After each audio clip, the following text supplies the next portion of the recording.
বহরমপুর মহারানী কাশীশ্বরী উচ্চ মাধ্যমিক বিদ্যালয় বহরমপুর তথা মুর্শিদাবাদ জেলার নারী শিক্ষার এক প্রতিকৃত।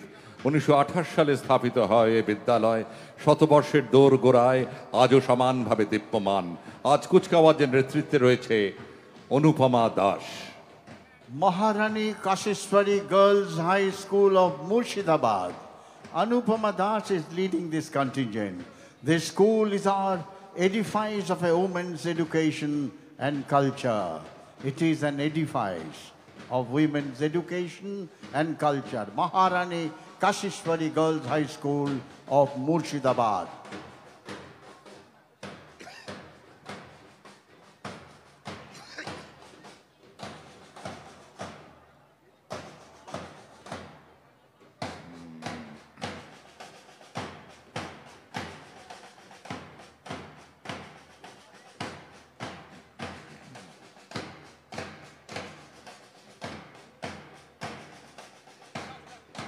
স্বয়ং ঈশ্বরচন্দ্র বিদ্যাসাগরের 10 টাকা দান সম্বল করে 1868 সালে নদিয়া জেলার গর্ব মুরাগাছা হাই স্কুল তার ঐতিহ্যবাহী যাত্রা শুরু করে।